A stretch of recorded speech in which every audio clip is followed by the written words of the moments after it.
32 मंजिला इमारत, ऊंचाई 103 metre, 3700 kilo explosive, 2 blaster, 7 experts और 1 प्रोजेक्ट मैनेजर। वक्त 2:30। लगभग 181 दिन की तैयारी के बाद 14 सेकंड्स के अंदर नोएडा के सेक्टर 93 में खड़े ये ट्विन टावर्स ग्राउंड पर हैं।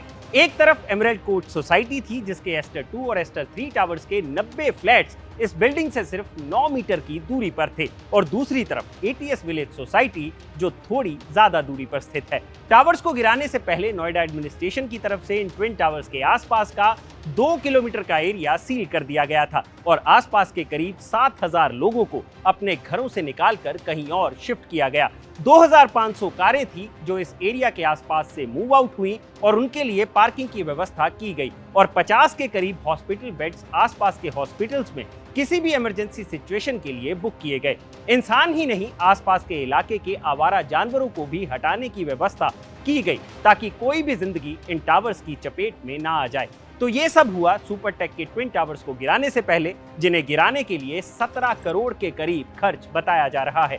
इन टावर्स को गिराने की जिम्मेदारी दी गई थी एडिफाइस इंजीनियरिंग कंपनी को, जिसने जेट डेमोलिशन के साथ मिलकर इन टावर्स को गिराने का काम किया। तो ये वो जानकारी है जो टुकड़ों टुकड़ों में आपको हर जगह मिल रही होगी। तो हमने सोचा क्यों ना इस एक वीडियो में पूरी जानकारी को सम अप कर दिया जाए।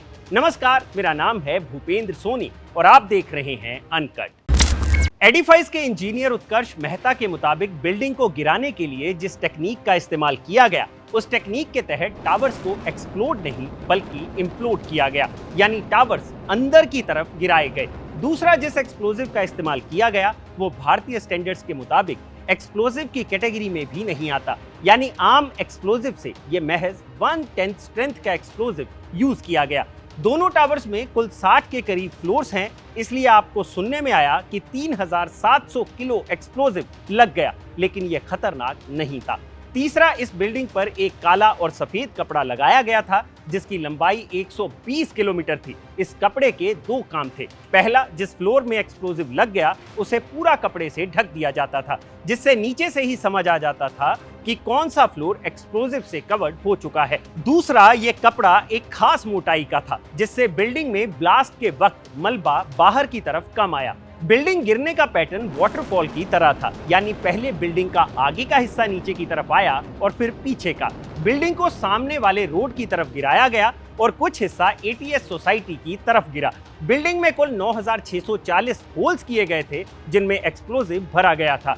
उत्कर्ष मेहता का कहना है कि जिस टेक्निक से टावर्स गिराए गए उसका सिर्फ एक ही ड्रॉबैक था और वो था धूल का गुबार, यानी बिल्डिंग गिरने के वक्त डस्ट को किसी भी तरह से कंट्रोल नहीं किया जा सकता था। इससे पहले जेट डेमोलिशन 108 मीटर की बिल्डिंग गिरा चुका है, लेकिन ये बिल्डिंग जोहानसबर्ग में गिराई गई थी, जहां साथ वाली बिल्डिंग से उसकी दूरी महज 7 मीटर थी और वहां भी उस बिल्डिंग को एक भी खरोंच नहीं आई थी। यानी जेट डेमोलिशन पहले इससे भी खतरनाक काम कर चुका है। बाकी रही बात आज की, तो सुबह 7 बजे लोगों को बाहर निकाल दिया गया था। 12 बजे इंजीनियर्स की एक टीम ने फाइनल चेक किया। गिराने से 1 घंटे पहले सारे एक्सप्लोजिव्स का कनेक्शन किया गया और पूरे 2:30 पर बटन दबा और बिल्डिंग 14 सेकंड्स में जमीन पर थी। तो अगर आपको यह जानकारी पसंद आई हो तो इस वीडियो को लाइक और शेयर जरूर करें और जानकारी से भरे ऐसे ही और वीडियोस देखने के लिए सब्सक्राइब करें हमारा चैनल अनकट।